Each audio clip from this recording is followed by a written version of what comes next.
नमस्कार दोस्तों, भारत की पॉपुलेशन पूरे वर्ल्ड में नंबर 1 हो चुकी है। जी हां, जैसा कि आपको पता है कि पूरे वर्ल्ड में चाइना नंबर 1 था पॉपुलेशन मीन जनसंख्या के मामले में, मगर अब यह खिताब भारत के पास आ चुका है।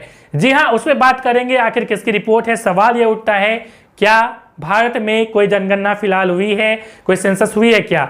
जी नहीं, भारत में कोई सेंसस फिलहाल नहीं हुई है।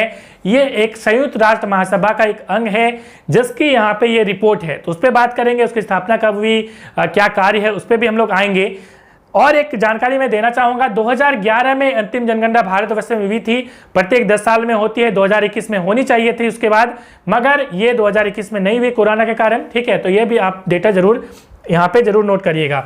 यदि हम लोग बात करें तो इसकी पीडीएफ फाइल आप एनालाइज फॉर यू ऐप से डाउनलोड कर सकते हैं। गूगल प्ले स्टोर में एनालाइज फॉर यू ऐप मौजूद है। ये मेरा पुराना चैनल है और जिसपे आप ये वीडियो देख रहे हैं नया चैनल है, नया मैंने आज ही क्रिएट किया है, तो जरूर उसको सब्सक्राइब कर लीजिएगा क्योंकि ये चैनल मैंने करंट अफेयर्स के लिए बनाया है। देखिए, यहाँ पे हम लोग बात करें तो यहाँ पे इंडिया की पॉपुलेशन फिलहाल कितनी है, इस रिपोर्ट के अकॉर्डिंग है 142.86 करोड़। यदि हम लोग चाइना की बात करें तो 142.57 करोड़ ये चाइना की पॉपुलेशन है। आगे हम लोग बात करेंगे। देखिए, ये जो रिपोर्ट है इसका नाम क्या है, संयुक्त राष्ट्र जनसंख्या कोष रिपोर्ट। ठीक है, इंग्लिश में क्या कहते हैं उसको आगे मैं दिखा दूंगा आपको।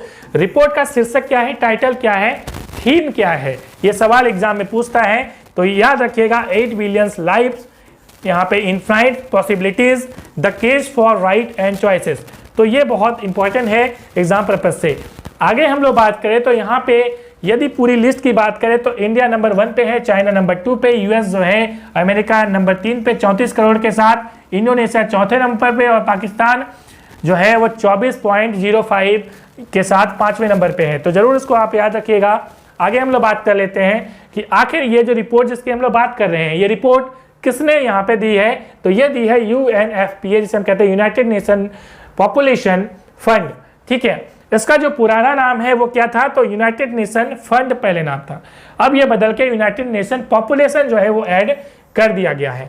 इसकी स्थापना कब हुई थी, 1969 में इसकी स्थापना हुई थी। और जैसा कि मैंने कहा कि संयुक्त राष्ट्र महासभा का ये अंग है। ठीक है, तो ये बहुत इंपॉर्टेंट है, इसको भी दिमाग में रखिएगा।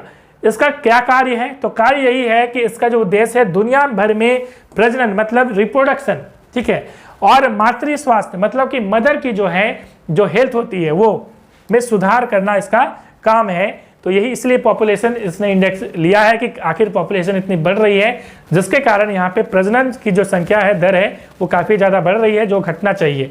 यदि यूरोप की बात करें तो यूरोप में ये पॉपुलेशन घट रही है, मगर एशिया में ये तेज़ी से बढ़ रही है। ये भी बहुत ज़्यादा इंपॉर्टेंट है, इस रिपोर्ट में साफ निकल के आ गया है। यदि हम आगे बात करें तो इस फंड में जो ये जो रिपोर्ट आई है इसमें क्या है, पहला जो रिपोर्ट है क्या है, देखिए भारतवर्ष में, ठीक है, सबसे ज़्यादा पॉपुलेशन हो गई है। तो आपको ये दिमाग में रखना होगा कि सबसे ज़्यादा पॉपुलेशन कौन से आयु वर्ग की है। तो सबसे ज़्यादा पॉपुलेशन जो है वो 68% जो है वो है 15 से 64 वर्ष के आयु के लोग, मतलब काम करने वाले लोग। हालांकि इसमें रिटायर्ड वाले भी हैं, 64 एज, 60 से 64 एज भी इसमें इंक्लूड किया गया है, तो ये भी इसमें इंक्लूडेड हैं। यदि हम लोग बात करें तो 65 साल से ज़्यादा मतलब वयस्क वाले, हालांकि 60 से ही हमारे भारतवर्ष में वयस्क हो जाते हैं, तो 65 साल से ज़्यादा जो है वो 7% है। यदि किशोर की हम लोग बात करें तो ये 0 से 14 वर्ष की आयु के समूह के जो लोग हैं वो 25% बच्चे हैं। और जैसा कि आपको पता है कि 6 से 14 साल के जो बच्चे होते हैं उनको आर्टिकल 21A शिक्षा का अधिकार जिसे कहते हैं हम, ठीक है, राइट टू एजुकेशन, उसके तहत जो है निःशुल्क शिक्षा दी जाती है। तो ये साफ यहाँ पे बताया गया है। ठीक है, इस रिपोर्ट में नहीं, ये हमारे भारतीय संविधान की हम लोग बात कर रहे हैं। 10 से 19 समूह की हम लोग बात करें तो 18% पॉपुलेशन और 10 से 24 जो है वो 26% पॉपुलेशन यहाँ पे है। यदि बात करें कि ये जो वयस्क की पॉपुलेशन है सबसे ज़्यादा कहाँ है, तो केरल और पंजाब में सबसे ज़्यादा है। और यदि हम लोग बात करें जो जवान लोग हैं, ठीक है, जिसके हम बात कर रहे हैं कि जवान लोग जो है 15 से 64 वर्ष, ये कहाँ पे हैं, तो ये आपको बिहार और यूपी में सबसे ज़्यादा है, ये कुछ विशेषज्ञों का मानना है। तो ये चीज़ें हैं, इसलिए आप यहाँ पे समझ सकते हैं कंक्लूजन में कि चूंकि हमारे भारतवर्ष में युवा वर्ग सबसे ज़्यादा है, इसलिए डेवलपमेंट की सबसे ज़्यादा संभावना भी यहाँ पे है, बशर्ते यहाँ पे उन्हें जॉब मिलनी चाहिए। तो सरकार को हमेशा जो है युवाओं को जॉब देते रहना चाहिए ताकि हमारे भारत का विकास हो सके। आपकी इसमें क्या राय है कमेंट में जरूर लिखिएगा। मिलेंगे नेक्स्ट वीडियो में। Thank you for watching.